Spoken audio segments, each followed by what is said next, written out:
مشائخ کی عقیدت اور ان کی بلندیاں عظمتیں بیان کرنے میں پورا وقت لگاتے ہیں. ان کی دعوت و تبلیغ کا محور مرکز یہی نظر آئے گا آپ کو. فلاں بزرگ تو ایسے, فلاں تو ویسے. ہاں, ایک بزرگ نے کہا کہ کل میں یہاں مر جاؤں گا اور دوسرے دن مر گیا. تبلیغی نصاب میں یہ واقعہ ہے, 2-3 واقعات نقل ہے. میں شاید ذکر کر چکا ہوں کئی بار کہ ایک عالم سے پوچھا کہ کیا غلط ہے, میں نے ایک مثال کے طور پر اسے نکال کے دیا تو اس نے کہا اس میں غلط کیا ہے. میں نے کہا قرآن کہتا ہے, سورہ لقمان کی آخری آیت میں قرآن کا ارشاد ہے, ہاں, ان اللہ عندہ علم الساعہ, ہاں, کیا ہے, وینزل الغیث ویعلم ما فی الارحام وما تدری نفس بأی ارض تموت وما تدری نفس ماذا تکسب غدا وما تدری نفس بأی ارض تموت. یہ آخری 2 جملے جو فقرے ہیں آیت, اللہ نے فرمایا کہ وما تدری نفس ماذا تکسب غدا, کوئی نفس, کوئی ہستی نہیں جانتی کہ کل کیا کمائے گا. کوئی نہیں جانتا.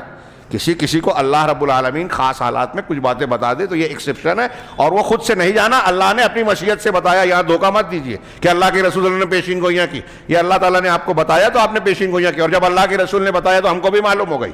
ہمیں پتہ ہے دجال آنے والا ہے, ہمیں پتہ ہے عیسیٰ نزول فرمانے والے ہیں, ہمیں پتہ ہے قیامت آنے والی ہے. تو ہم بھی عالم الغیب ہوئے کہ نہیں ہوئے؟ ہوئے. ایمان بالغیب ہے ہمارا, جنت جہنم ہے, ہم نے دیکھا نہیں ہے, مانتے ہیں. قرآن حدیث نے خبر دی. تو ایسے ہی اللہ کے رسول کو جن چیزوں کی خبر دی وہ غیب کی خبریں ہیں. اس سے عالم الغیب ہونے والا مطلب کہاں سے آ گیا؟ بلا وجہ کی بحث کرتے ہیں. تو اللہ کے نبی صلی اللہ علیہ وسلم نے قرآن نے فرمایا کہ کوئی نفس نہیں جانتا کل کیا کمائے گا, کوئی نہیں جانتا کہ کس زمین پہ مرے گا. لیکن یہ فضائل اعمال والی کتاب نام لے کر اس لیے کہہ رہا ہوں, لوگ عقیدت سے پڑھتے ہیں, آپ یہ یاد رکھیں. ہاں, مجھ سے ناراض ہوں گے کہ ارے نام کیوں لیا؟ ہاں لیا, اس لیے لیا کہ بہت سارے لوگ اس کو پڑھ کر عقیدت میں کہ جن کی لکھی ہوئی ہے وہ بہت بڑی شخصیت ہے, لہذا ان کی بات غلط کیسے ہو سکتی ہے؟ تو بتائیے کہ ان کی بات اگر صحیح ہے تو قرآن کی بات غلط کہیں گے آپ؟ اگر وہ صحیح ہے تو قرآن غلط ہے. کوئی ایمان والا شخص یہ کہہ کے مومن رہ سکتا ہے کہ قرآن غلط ہے؟ اگر آپ اسے صحیح مانتے ہیں, میری بات کو برا مانتے ہیں, تو میں آپ سے برا مان رہا ہوں, اور اہل ایمان کو برا ماننا چاہیے کہ مسلمان ہوتے ہوئے قرآن کا رد کر رہے ہیں, آپ اللہ کی بات کو غلط کہہ رہے ہیں. جب اس عالم کے سامنے ہم نے بات کہی تو وہ خاموشی سے کچھ کہہ ہی نہیں رہا ہے. کافی دیر ہمارے ایک ساتھی تھے, انہوں نے بار بار اصرار کیا کہ مولانا نے سوال کیا آپ سے کہ بتائیے کہ یہ واقعہ صحیح ہے یا قرآن کی آیت صحیح ہے, کیا مانتے ہیں آپ؟ تو جواب ہی نہیں دے رہے تھے. بتائیے ایک مومن کیا جواب دے گا؟ پھر کافی دیر جب انہوں نے اصرار کیا, ان کو گھیرا, تو انہوں نے جواب دیا کہ وہ صوفیوں کے حساب سے یہ واقعہ ہے. تو ہمارے دوست نے فوراً برجستہ سوال کیا کہ کیا پھر اس کا مطلب یہ ہے کہ صوفیوں کے حساب سے قرآن غلط ہے؟ صوفیہ کی بات صحیح ہے, قرآن غلط ہے؟ یہ بظاہر چھوٹی سی بات نظر آ رہی ہے, کتنی بڑی بات ہے.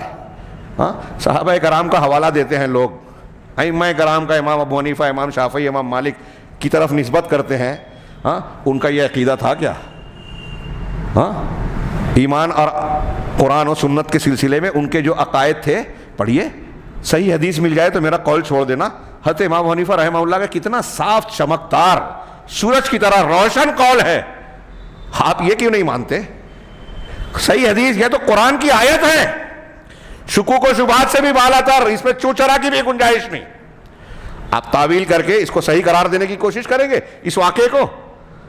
تو میں یہ کہنا چاہ رہا ہوں یہاں رک کے, جو شیخ نے کہا کہ اگر آپ کوئی شخص جو ہے, ہاں, آج کے زمانے کے مشرکین کا معاملہ یہ ہے کہ اگر وہ اولیاء بزرگان کے قبروں یا ان کے بارے میں نہیں جانتا تو لوگ کہہ رہے ہیں ان کو نہیں جانتا. حالانکہ دنیا میں کتنے اولیاء تاریخ میں گزرے ہیں, کیا سب کا نام بھی آپ یاد کر سکتے ہیں؟ ہاں, اگر اولیاء صالحین کے نام, ان کی شخصیات, ان کا تعارف اگر آپ نے حاصل نہیں کیا, نہیں پڑھا, تو اللہ تعالیٰ پوچھے گا کہ فلاں والی سے تعارف حاصل کیے بغیر دنیا سے چلا آیا. ان کا مقام مرتبہ ہم مانتے ہیں, ان کی عزت کرنا ضروری ہے. اللہ کے دوستوں کو دوست رکھنا, اللہ کے دشمنوں کو دشمن رکھنا, یہ توحید اور ایمان کا حصہ ہے, یہ ہم مانتے ہیں. لیکن یہ کہاں سے معلوم ہوا کہ اگر کوئی اللہ کا ولی ہے تو وہ اللہ اور اس کے درمیان واسطہ اور وسیلہ ہوگا؟ بنیادی نقطے پر آپ آئیے پھر سے کہ یہ جو دعوت و تبلیغ یا فضائل و اعمال وغیرہ کا سلسلہ چل رہا ہے, بڑی محنت کرتے ہیں, بڑا وقت دیتے ہیں, ہاں, اور بہت کچھ اس میں اپنا صرف کرتے ہیں, لیکن اس پوری دعوت و تبلیغ میں آپ دیکھیں کہ زیادہ زور صرف اس بات پر کیا جاتا ہے کہ بزرگان کا کیا مقام تھا، فلاں ہوا میں اڑتے تھے، فلاں پانی پہ چلتے تھے، فلاں آگ میں بیٹھتے تھے، فلاں جو ہے کرامت کھیلتے تھے، فلاں یہ کرتے تھے، فلاں اس وضو سے یہ نماز پڑھتے تھے۔ مجھے بتائیے کہ کیا اللہ رب العالمین نے جس دعوت و تبلیغ کا ہمیں حکم دیا ہے، اولیاء اور صالحین کے مقام و مرتبے کا ذکر بھی قرآن و حدیث میں ہے؟ کیا اس دین کا محور و مرکز یہ ہے کہ آپ شخصیات کی عظمتوں کو بیان کریں؟ تمام انبیاء کرام علیہ الصلوۃ والسلام کو دیکھیے، سب کے سب مسلسل اللہ رب العالمین کی عظمت و کبریائی بیان کرتے ہیں۔ اسی پر ان کی دعوت کا مرکزی نقطہ تھا، آغاز تھا، اختتام تھا، پورا زور اللہ پر۔ نبی کریم صلی اللہ علیہ وسلم کی شخصیت سے بڑھ کر یا آپ کے آس پاس کائنات میں کوئی اور ہستی ہو سکتی ہے کیا؟ لیکن کسی نے آپ کے سامنے بھی اگر آپ کی شخصیت کے بارے میں تعریف و توصیف کیا جس میں غلو کا پہلو تھوڑا نظر آیا، فوراً آپ نے منع کیا۔ بخاری کی روایت ہے، صحیح البخاری، ہاں، شادی کے موقع پر کچھ چھوٹی بچیاں دب بجاتے ہوئے جو ہے وہ اشعار پڑھ رہی تھی۔ ایک بچی نے ایک مصرع پڑھا، وفینا نبی یعلم ما فی غدی، پہلے اور تعریف کر رہے تھے نبی صلی اللہ علیہ وسلم کی، ایک جملہ کہا، ایک مصرع پڑھا کہ وفینا نبی یعلم ما فی غدی، ہمارے درمیان ایسا نبی ہے جو کل کی بات کو جانتا ہے۔ نبی صلی اللہ علیہ وسلم نے فوراً ٹوکا، کوئی رخصت نہیں کہ چلو شعر شاعری میں چل جائے گا، تھوڑا غلو کیا جا سکتا ہے، مبالغہ ہو سکتا ہے، نہیں، فوراً ٹوکا کہ دعی ھذا، یہ قول چھوڑ دو، یہ مت پڑھو، وقولی باللتی کنت تقولین، اور جو پہلے کہہ رہی تھی وہی کہو، یہ مت کہیے۔ آپ کے سامنے ایک صحابی نے کہہ دیا ماشاء اللہ و شئتا، جو اللہ چاہے اور جو آپ چاہیں، فوراً کہا اجعلتنی للہ ندًا، کیا تو نے مجھے اللہ کے برابر بنا دیا؟ بل قل ماشاء اللہ وحدہ، بلکہ یہ کہو کہ اکیلا اللہ جو چاہے وہ ہوگا۔ آپ کے سامنے کسی نے کہا کہ آپ ہمارے خیر ہیں، سب سے بہترین شخص، سید ہے، آقا ہیں، اللہ کے رسول نے کہا سید تو اللہ ہے، سید آقائیت اللہ کے لیے ہے، جبکہ دنیاوی معنی کے اعتبار سے آپ کو سید کہنا غلط نہیں ہے، ہم دوسروں کو بھی کہہ سکتے ہیں، لیکن آپ نے فوراً روکا تاکہ غلو کا یا توحید اور شرک کے معاملے میں کسی غلط راستے کا دروازہ نہ کھلے کہ آدمی بدعقیدگی میں چلا جائے۔ کتنا احتیاط تھا آپ موقع سے اللہ رب العالمین، ایک شخص نے آ کر آپ سے کہہ دیا کہ میں اللہ کے جناب میں آپ کو واسطہ بناتا ہوں، وسیلہ بناتا ہوں، ذریعہ بناتا ہوں، اور آپ کے لیے اللہ کو واسطہ بنا۔ اللہ کے رسول سبحان اللہ سبحان اللہ سبحان اللہ غصے کے مارے کہتے رہے۔ صحابہ کرام کہتے کہ اتنا کہا کہ ہم لوگ حیرت زدہ ہو گئے، خوف زدہ ہو گئے کہ کاش آپ چپ ہو جائیں۔ کہا کیا اللہ کے میرے جناب میں اللہ کی سفارش کی جائے گی؟ اللہ کی عظمت تو سمجھی نہیں تم نے، یعنی میرے پاس سفارش کرنے، اللہ سفارش کرے گا؟ چھوٹا بڑے کے پاس کرتا ہے یا بڑا چھوٹے کے پاس؟